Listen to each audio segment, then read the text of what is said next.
Okay, so um, really I've come along to talk about what might be a bit about impact or might be a bit about community or a number of other things. Basically, this is not going to be a linear this happened, then this happened, then this happened, and thing. This is contextual, stochastic, this is environmental, and those kind of things. I want to lay that out there right at the start. So the motivating event of this talk is I was reading through cabinet papers for New Zealand in 2023, and I noticed my own name in COVID briefing papers. And um, I think it's entirely justifiable to have a freak out under those kind of conditions, particularly when you are not working in a job remotely connected with it in any formal professional capacity. Um, Equally well, could just have easily been a motivating instance of on TV seeing your Twitter account being the video for a news story with them just scrolling down it. Or it could be notable figures in New Zealand saying, well, supportive things about what you've been doing in your spare time, the equivalent of Fauci in the US or Tegnell in Sweden. So before I now jump forwards, I just want to make it clear I'm in New Zealand and there are consequences about that.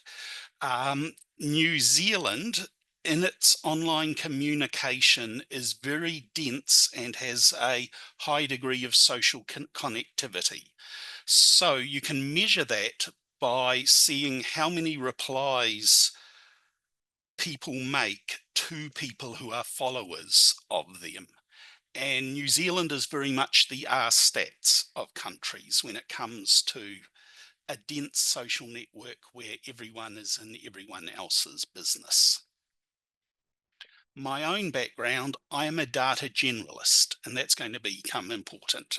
Typical mix of data handling, bit of stats for things that I've actually dealt with, those kind of things. But in my day job, I do a lot of I see I had a typo, helping people. It should be, though, I guess healing is also a valid one, improve their workflows, in particular for research data, going from raw data to research outputs. And outside of my day job, I've had strong opinions for years about the importance of public open data for an informed citizenry. These quaint notions that there is an objective reality and measuring it gives you a better basis for understanding things than not measuring it. And for background, I want to throw in one more term, um, manaakitanga, which is a Maori word sometimes translated as host responsibility and things like that. But more broadly, it's about if you have the power to create and or support an environment for people to flourish, then you should be using that power to help people flourish.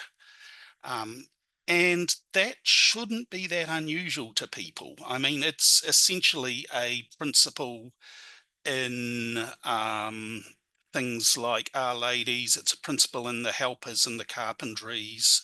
It's a principle among volunteers that set up conferences that anyone in the world can attend to share things, that kind of thing. And you can see it in its absence because I'm also going to throw in the saddest email I've ever got, where I emailed a group just pointing out they made a little typo in one of their graphs on their regular report. And this, I think it's a terribly sad sentence when someone says, we produce and send this, and other weekly puts out, and always wonder if anyone ever reads them. Um, there's a break there in communication. So with all of that background said, um, Since 2015, which is probably where I really kicked off, I'd been putting a lot of public open data on Twitter and discussing it. And understandably, a network built up with me of people interested in particular New Zealand public open data and discussing it. And that meant subject matter experts, that meant consumers of data, where people are having these discussions. I'd suggest it's not unusual for when you have a safe environment for people to discuss things who have an interest in data, that as an emergent property of that environment, you get interesting data discussions. And interesting data discussions leads to data journalists reading what you're doing as well. So there were a number of news stories being written out of this general ongoing conversation that was going on. And I'm by no means saying that I was involved in all of those news stories. Things like, where is the remotest point in New Zealand? As in the conversation that heralded the news stories around that, but it was someone else who talked to the reporters and those kind of things. So since 2015, that was building up. In 2017-18, I got kind of interested in online influence campaigns, and where New Zealand seemed to be showing a unusual resistance to some far-right influence campaigns that are affecting other parts of the Anglosphere. And I got a public reputation for talking around that. And then COVID happened, 2020. And like most people, that didn't really affect me in terms of my data production much. What I really began getting involved with it in the first year or so was where there were bits of misinformation and I could provide a clear summary of the data, I would do so. That flowed into, through the network and through the emergent discussions, things like people doing a lot of science communication and me offering to do the graphs for the article they were writing and things like that. And then discussions among the vaccination era for how well are we doing vaccinating people? Are there weaknesses, that kind of thing, between subject matter experts and interested people, immune compromised people with a particular interest in that kind of thing taking place within the network.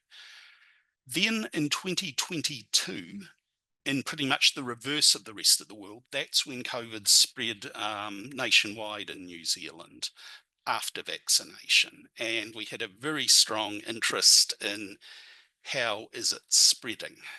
And if I put the graphs back on, so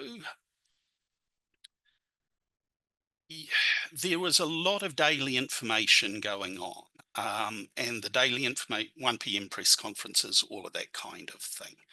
And with that daily information, the weakness I felt at the time was the rate of change was a bit weak. So, you knew things were getting worse or better, but was it going from getting worse fast to getting worse slowly? And this was an initial test figure I put out there of, this is what it's been like the last few days among different age groups and in different parts of the country.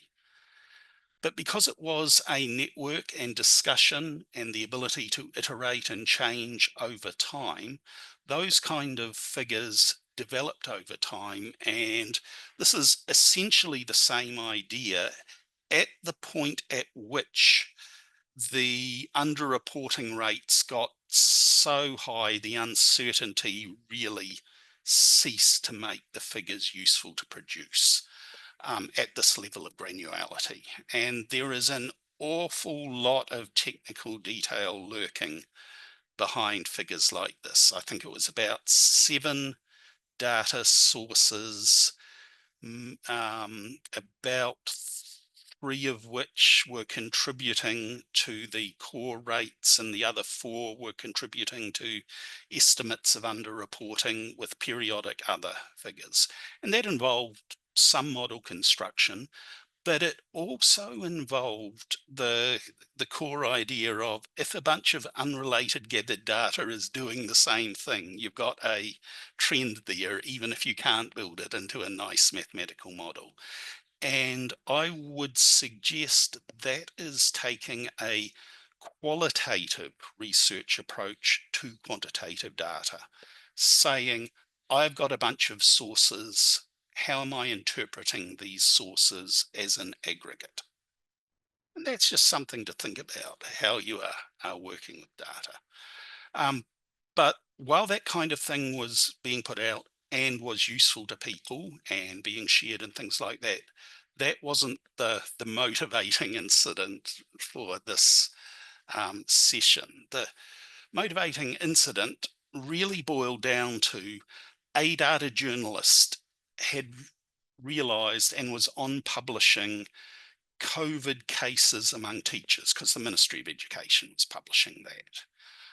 I realized that because we know the COVID cases among teachers, and we know how many teachers there are, and we know the cases in the general population, and we know how many people in the general population is, we can say something useful about the rate at which teachers were catching COVID, being working indoors with minimal personal protective gear and things like that. And here's something just to really think about for a moment. This was quite high impact, but it didn't need an elaborate model. The data was there. It was just putting together the idea that you could actually work out these basic rates. And that made a contribution. And that's something, that's a level of data analysis that pretty much anyone with general data skills is able to do. I would suggest that there is an awful lot of unclaimed thinking about the world going on in cases like this. You have a source, no one has really thought out how it might be applied. Yes, this is one of the reasons I actually prefer to be known as an analyst rather than a data scientist in my public data hat, because these are things that anyone can do in a very democratizing fashion. But it's places that there are a lot of gains potentially. And when it gets into the media, because I talk to the data journalist and the data journalist says, I'm a bit busy right now, but I'll put you onto the schools journalist, and they write it up as an article and talk to some teachers and principals. Then it got to cabinet as a report of something that was happening. And then some months later, I read that out and freaked out a bit about it. That wasn't actually the only time I knew I was making an impact. The commonest source of misinformation in the COVID period for New Zealand was actually around the number of deaths. Now, I've got a graph up at the moment where the black line is the raw number of deaths over time, and it unequivocally goes up and goes up by quite a lot. And the orange line is the crude death rate of the entire population, and it unequivocally goes up by a bit. But the blue line is age standard mortality, where you take the death rates by age for the same number of people. And New Zealand was essentially unaffected by COVID. So the people who were trying to claim that New Zealand was experiencing an existential crisis and the government should be overthrown and things like that, and trying to claim that the COVID vaccine was killing millions of people worldwide, were doing so on the basis of line go up with the raw deaths, ignoring how many people there were and how old they were. This misinformation flowed on worldwide. So I was trying to address it in various ways. Um, the chart I've now got up is one of those ways that's showing the under 30 death rate in the first column and 2022 in orange, and the 30 to 59 death rate in 22 and the 60 to 79 and the 80 and over.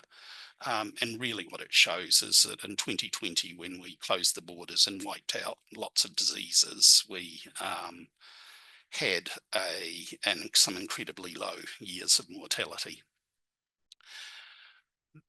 I was putting out this when mortality data updated, and I did hear from people whose job it was to brief people in positions of decision making about the status of COVID, that this was actually creating some tension between people who wanted to interpret it as there's nothing to worry about with COVID versus we're working really hard and keeping it under control.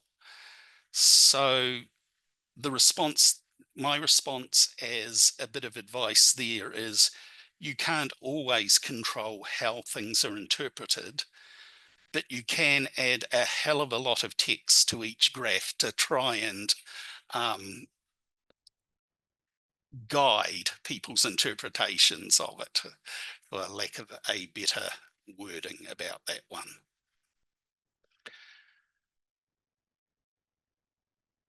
And I also knew with graphs like this that various cabinet ministers and things like that were retweeting and reposting this kind of material. So I knew it was being seen. But trying to control the interpretation, not something you can do perfectly, but you can strive towards. That said, we do need to acknowledge the threats. And I want to make it clear that in New Zealand, I am not dealing with a situation where people are attempting to use state power to suppress data. What I've had to deal with is people on the fringes of society. And if you recall I mentioned influence campaigns not getting traction in 2018. There essentially is a very tiny group of the far right who in 2018 were trying the line, you face an existential threat from non-white people. We want to use violence to protect you from that. And they were not getting traction. The same people were showing up in the COVID area with, you face an existential threat from the government lying to you about COVID, and we want to use violence to protect you from that.